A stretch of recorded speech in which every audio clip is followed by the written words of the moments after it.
Olá, estamos com mais uma edição do programa Direito em Destaque. Hoje temos a presença da professora Tandra Pessoa de Sena. E, professora, a senhora poderia se apresentar e dizer qual seria o tema dessa edição? Bom, como eu já fui apresentada, me chamo Tandra Sena, sou professora da instituição Marta Falcão, do curso de Direito, também leciono em outros cursos, né, como Administração, Contabilidade. E o tema de hoje a ser abordado vai ser os direitos da criança e do adolescente. Atualmente eu sou presidente da Comissão de Proteção à Criança e Adolescente da nossa seccional OAB. E faço parte também como conselheira, também estadual, e dentro do Conselho Estadual também participo do Conselho Federal, também como membro consultora da Comissão Nacional dos Direitos da Criança. Professor, então pegando esse gancho, nós sabemos que o Estatuto foi criado na década de 90. A senhora poderia começar falando o objetivo, a lei? Bom, o Estatuto da Criança e do Adolescente é a Lei 8.069 de 90, né?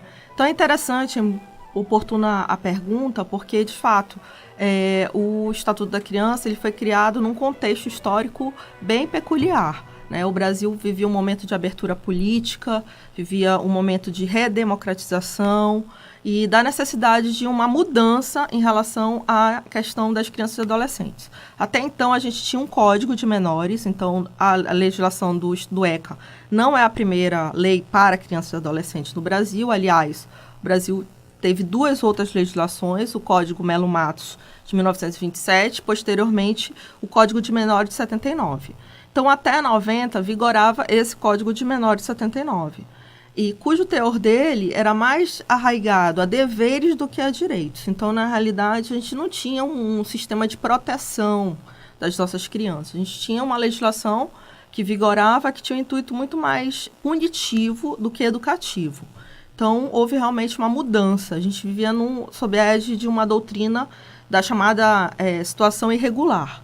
E agora a gente está na égide da doutrina da proteção integral das nossas crianças. E o que seria essa doutrina integral? A doutrina da proteção integral das crianças, ela alicercia todo o ECA, né? Então, assim, eu posso salientar 3 pontos, 3 características dessa doutrina que vai ficar muito mais fácil que as pessoas entendam a aplicabilidade do Estatuto. O primeiro ponto é que a responsabilidade pelas crianças, pelos cuidar das nossas crianças e adolescentes, é uma responsabilidade tripla. De quem? Do Estado, em primeiro lugar, né? Dos pais e da sociedade. Então, o ponto número 1 é trazer essa responsabilidade para o Estado, para a sociedade e para os pais em conjunto. Diferente do que acontecia anteriormente, né? Na doutrina da situação irregular, cuja responsabilidade ou era do Estado ou era dos pais, né? Um outro ponto também dessa doutrina é que a criança e o adolescente passaram a ser vistas como sujeitos de direitos. Então, eles têm direitos especiais, direitos comuns, que todos nós temos enquanto adultos, mas direitos especiais também, próprios, né, concernentes com a idade dele. E o último ponto dessa doutrina é da prioridade absoluta a esses direitos de criança e adolescente. Então, a nossa Constituição, ela traz no artigo 227, salienta que é prioridade absoluta crianças e adolescentes, seja em questões de políticas públicas, destinação de recursos públicos, né, criação de projetos. Então, na verdade, o Brasil, a partir da doutrina da proteção integral, ele passa a ver a criança de uma forma especial, né, como um sujeito em desenvolvimento. Professora, e quais seriam os principais direitos fundamentais das crianças e dos adolescentes? Bom, aí a gente vai começar, né? Todos nós, como eu falei anteriormente, os direitos dos adultos, as crianças e adolescentes, eles também vão ter os mesmos direitos, só que de uma forma mais, assim, particularizada. A exemplo, aí o direito à vida, né? O direito à saúde. A gente sabe que desde quando a criança, ela ainda está sendo gerada, né, dentro do ventre da mãe, a mãe ela já é resguardada de vários direitos, questão do pré-natal, né, da questão do parto. E esses direitos, na realidade, eles têm fundamento no Estatuto da Criança e do Adolescente. Então, a proteção à saúde já começa aí. A partir do momento que a criança nasce, o SUS, né, o Sistema Único de Saúde, é obrigado a prestar uma série de assistências, inclusive a crianças com deficiência, né, física, mental, tratamentos, medicamentos, né, e tudo mais. Um outro também direito fundamental que a gente vai arraigar essa questão da saúde da vida é a questão da liberdade de expressão, que aí, claro, que a criança e o adolescente vão ter os mesmos requisitos que nós temos, né, de uma liberdade absoluta de ir e vir, por exemplo. Eles estão, claro, que protegidos pelo Estado, inclusive em relação a alguns lugares que não seriam adequados. Então, a gente ouve falar de toque de recolher, né, que é uma forma de proteger o ir e vir. Então, com salvaguardadas exceções, a gente vai ter um direito mais restrito de ir e vir. Outro direito também que a gente pode salientar da criança e adolescente, além da liberdade de ir e vir, a liberdade de expressão, de religião, a liberdade até política, né? Já que com 16 anos você pode participar de partidos políticos, você pode até votar se você quiser, né? Então já começa a participação também política dos adolescentes, o direito à convivência familiar e comunitária também, tanto que a criança ela tem que conviver dentro de uma família, quando ela nos encontra de alguma maneira uma família para que ela conviva de uma forma integral, ela tem que ser colocada em uma família substituta, mas é um direito fundamental dela conviver em família. Então esses seriam eu acho que os mais importantes, né, direitos das crianças e adolescentes. Certo. E hoje no Brasil, como uma família poderia ter essa oportunidade de fazer essa primeira adoção?